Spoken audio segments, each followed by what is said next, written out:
Era 1986. Eu morava no interior de Minas Gerais, numa pequena comunidade chamada São Bartolomeu do Campo.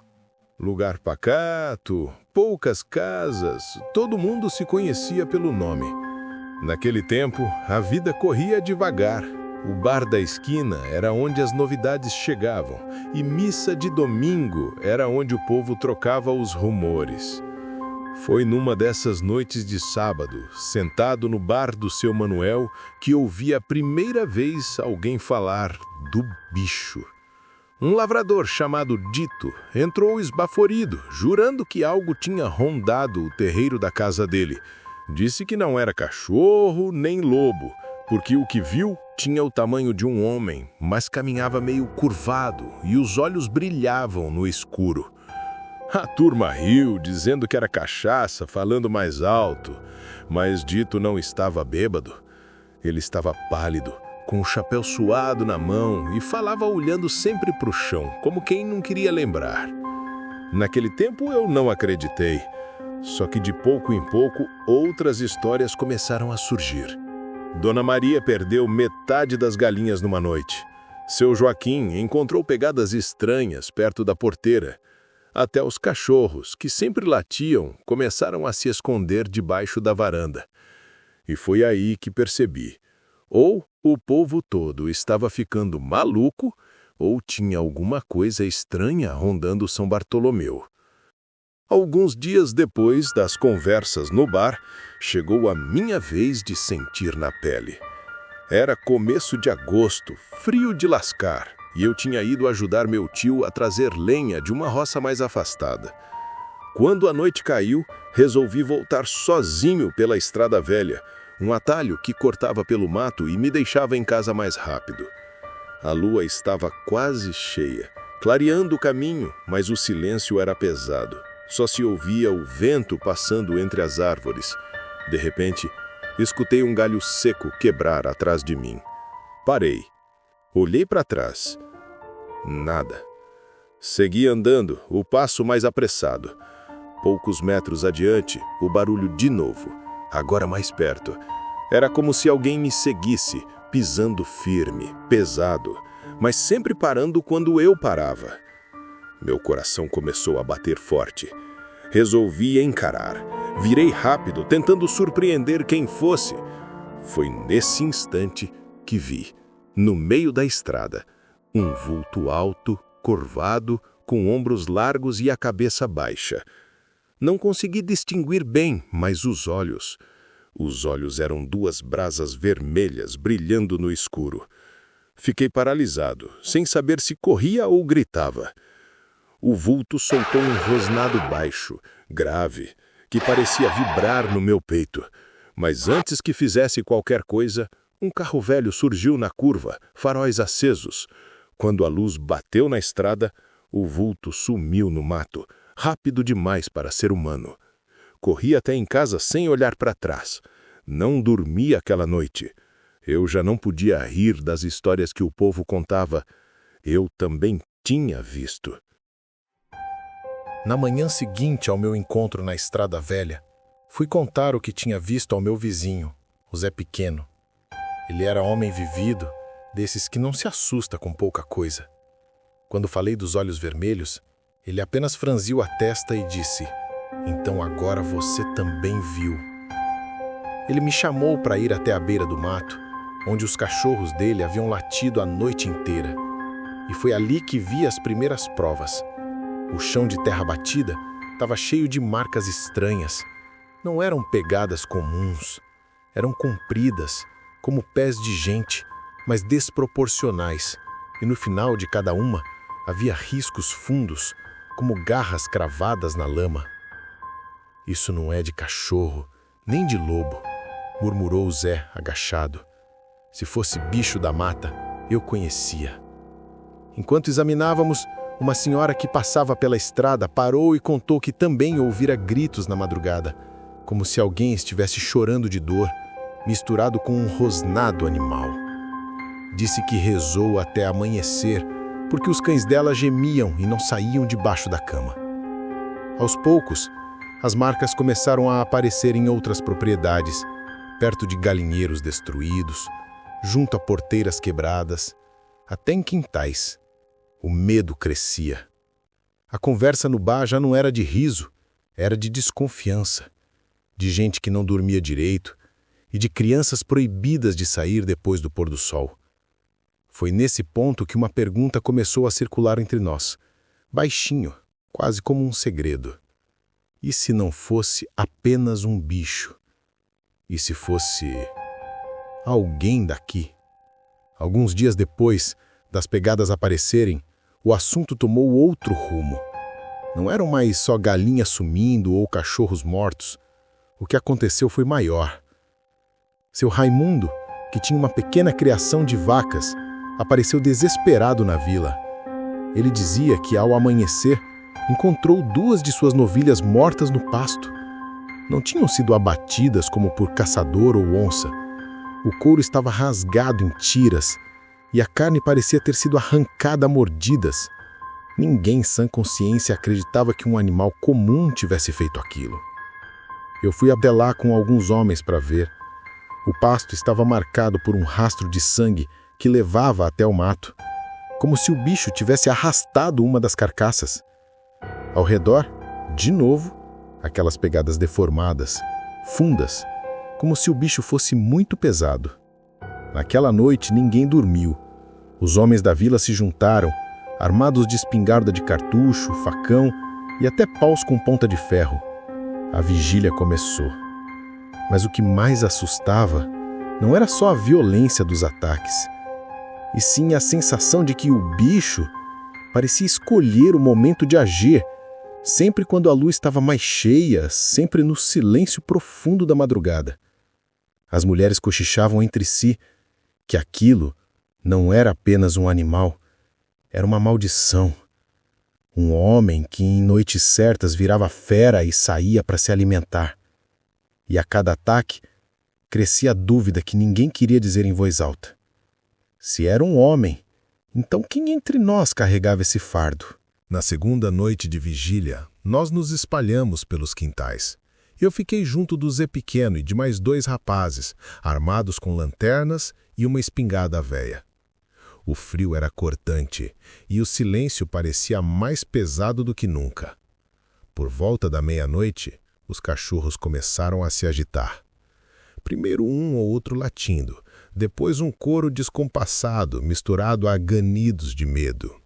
Foi quando ouvimos um uivo longo, que não era de lobo nem de cachorro. Era um grito que parecia humano, mas carregava uma dor e uma raiva que arrepiava até os ossos. A espingarda quase caiu da minha mão. O Zé fez sinal para ficarmos abaixados, escondidos atrás do tronco de uma figueira. A poucos metros, no escuro, algo se movia. O som dos passos era pesado, lento, arrastado. De repente, um cheiro forte de sangue e terra molhada tomou o ar. A lanterna de um dos rapazes tremeu e iluminou por um instante.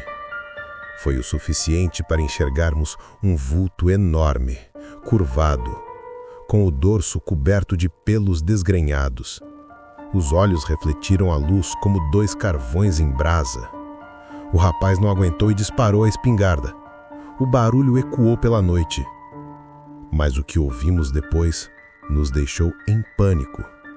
Um grito rouco, raivoso, seguido de uma corrida pelo mato.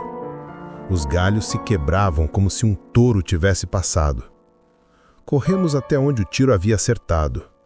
No chão não havia sangue de animal, mas marcas no barro e gotas vermelhas, frescas, misturadas à terra. E o mais estranho, as pegadas que até então pareciam de fera, se transformavam, a poucos metros, adiante, em passos humanos descalços. Naquela hora ninguém disse uma palavra, mas todos pensaram o mesmo. Não era só um bicho que rondava nossas casas. Era alguém. Depois daquela noite da vigília, a vila nunca mais foi a mesma. Os homens voltaram calados, cada um com a própria sombra na cabeça. Não havia como negar o que vimos. Os rastros da fera terminando em pegadas humanas. Aquilo plantou uma semente de medo diferente, mais profunda. Agora, o problema não era só a criatura lá fora, mas a dúvida dentro das casas. E se o lobisomem fosse um de nós? O povo começou a desconfiar de tudo. O dito, que sempre vivia sozinho no sítio afastado, virou alvo de cochichos. Alguns diziam que ele sumia demais nas noites de lua cheia. Outros apontavam para o filho do seu Raimundo, rapaz forte que vivia cabisbaixo e que na semana anterior tinha aparecido com um corte estranho no braço, dizendo que se ferira no arado. As mulheres comentavam que ouviram gritos vindos do mato, que lembrava a voz de homem misturado a lamentos. Os mais velhos diziam que o lobisomem sempre era fruto de uma maldição antiga, passada por pecado ou promessa quebrada. Eu mesmo comecei a olhar diferente para os vizinhos. Qualquer arranhão na pele, qualquer olhar estranho já me fazia pensar: será que é ele? Mas no fundo, o medo maior era outro. E se a fera decidisse entrar em uma das casas, não só para atacar animais, mas para caçar gente? Foi nesse clima de desconfiança que a próxima lua cheia se aproximou. E com ela, o terror que ainda estava por vir. A lua cheia chegou como um presságio. Desde cedo o céu estava limpo e a claridade prateada iluminava cada canto da estrada velha e das plantações. O silêncio parecia ainda mais profundo, como se até os grilos tivessem medo de cantar. Ninguém dormiu naquela noite. Eu fiquei na varanda com meu pai, cada um segurando uma espingarda. Os cães estavam inquietos, andando de um lado para o outro, com o rabo encolhido entre as pernas. Por volta da meia-noite, o ar ficou pesado. Um uivo longo se ergueu do lado do rio, ecoando pelos morros. Não era um som natural. Parecia vir de dentro de um peito humano, mas rasgado pela dor de algo que se despedaçava por dentro. Corremos até a estrada, onde outros vizinhos já estavam reunidos. As lanternas tremiam em nossas mãos. Foi então que o vimos. No meio da estrada velha, iluminado pela lua, estava a criatura. Era alta, curvada, o corpo coberto por pelos grossos. As mãos, se é que ainda eram mãos, terminavam em garras que brilhavam ao luar. O rosto era uma mistura grotesca, mandíbula projetada, dentes expostos e olhos vermelhos que faiscavam. Por alguns instantes, ninguém se mexeu. O bicho também nos olhava como se nos conhecesse. Então, de repente soltou um rugido tão forte que os cães se jogaram no chão chorando. O Zé Pequeno foi o primeiro a atirar. O estampido ecoou no vale e o tiro atingiu a criatura no ombro. Ela cambaleou, mas não caiu. Pelo contrário, avançou com uma velocidade impossível, arremessando um homem no chão como se fosse criança. A confusão se espalhou. Alguns correram, outros atiraram, mas o bicho parecia invulnerável. Só depois de alguns minutos, que pareceram moras, ele recuou para o mato, desaparecendo entre as árvores. No chão, ficaram marcas de garras fundas no barro, sangue espalhado e um lenço de pano rasgado, ensopado de vermelho. Um lenço que todos reconheceram. Era do filho do seu Raimundo. Na manhã seguinte, aquela noite de terror, a vila inteira estava em choque. O ataque tinha sido visto por todos, não era mais boato. Restava apenas entender quem ou o que estava por trás da fera. O lenço encontrado, sujo de sangue, foi suficiente para que a desconfiança se transformasse em certeza. Todos apontaram para Antônio, o filho do seu Raimundo. O rapaz tinha sumido logo após o ataque e ninguém o vira desde então. Seu Raimundo, desesperado, jurava que o filho não tinha culpa, que ele estava doente em casa nos últimos dias, mas quando alguns homens resolveram ir até lá, encontraram a cama vazia e os lençóis manchados de sangue seco. Horas depois, ao cair da tarde, Antônio apareceu cambaleando pela estrada, pálido, o corpo cheio de arranhões, Dizia que tinha sido atacado por um bicho, mas não lembrava direito o que acontecera. A cada pergunta, a voz falhava. Os olhos fugiam. As mulheres começaram a rezar. Os homens se armaram. O clima era de pavor. O Zé Pequeno, que sempre falava o que pensava, encarou o rapaz e disse: "Não adianta negar. Nós vimos. Era você." Antônio caiu de joelhos, tremendo. Não disse uma palavra. Apenas chorava, como se carregasse um peso impossível. Foi nesse momento que alguns lembraram das histórias antigas, que o lobisomem era sempre o sétimo filho homem, amaldiçoado a se transformar nas noites de lua cheia. E Antônio era justamente o sétimo filho de seu Raimundo. O silêncio que se fez naquela hora foi mais assustador do que qualquer uivo. A revelação caiu sobre a vila como um peso impossível de carregar.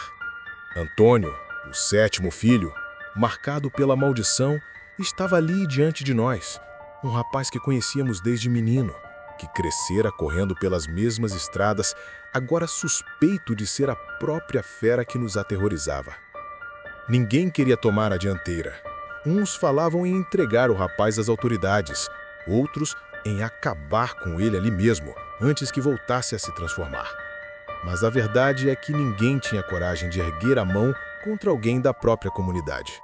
Seu Raimundo se ajoelhou ao lado do filho, chorando como criança. Implorava que o deixassem viver, dizendo que aquilo não era culpa dele, que era obra de um destino cruel. Os mais velhos, temerosos da maldição, diziam que matar o resolveria, que apenas condenaria outra geração. Depois de longas horas de discussão, fez-se um acordo silencioso. Ninguém de fora ficaria sabendo. A vila protegeria o segredo. Antônio seria mantido sob vigilância, preso em casa nas noites de lua cheia, com janeiras trancadas e correntes fortes. Assim, acreditavam, o mal ficaria contido. Mas no fundo, todos sabíamos que era apenas questão de tempo até algo dar errado. O medo não estava mais apenas no mato ou na estrada velha. O medo agora dormia dentro de uma das casas, bem no coração da vila. Durante alguns meses a vila viveu em silêncio, carregando o segredo como uma cruz. Antônio era vigiado de perto pelo pai e por 2 tios. Nas noites de lua cheia o trancavam no porão, com correntes pesadas e rezas que ecoavam pela casa até o amanhecer. Por um tempo, pareceu funcionar. Não houve novos ataques, os animais estavam seguros e o povo começava a acreditar que a maldição estava contida. Mas a tranquilidade era apenas uma ilusão. Numa noite de lua cheia, no começo do verão, tudo desmoronou. A corrente que prendia Antônio não resistiu. O que escapou do porão já não era o rapaz tímido e cabisbaixo que todos conheciam. Era a fera em sua forma mais selvagem. Os gritos ecoaram por toda a vila. Quando chegamos, encontramos a casa de seu Raimundo destroçada, janelas quebradas, portas arrombadas. O velho jazia no chão, sem vida, e a criatura corria pela estrada velha em direção ao mato, uivando de um jeito que parecia mais dor do que fúria. Alguns homens ainda tentaram persegui-lo, mas ele desapareceu nas colinas, como se a terra o tivesse engolido. Nunca mais foi visto. Desde aquela noite, ninguém pronunciou mais o nome de Antônio em público. O povo fez um pacto de silêncio definitivo, enterrando a lembrança junto com seu Raimundo. Mas a estrada velha nunca mais foi a mesma. Até hoje, quem passa por lá em noites de lua cheia, jura ouvir uivos vindos do mato. Uivos que carregam não só a fúria de uma fera, mas também o lamento de um homem condenado. E eu, cada vez que a lua cheia ilumina o vale, sinto de novo aquele frio na espinha. Porque no fundo, eu sei, maldições não terminam. Elas apenas esperam a hora certa para voltar.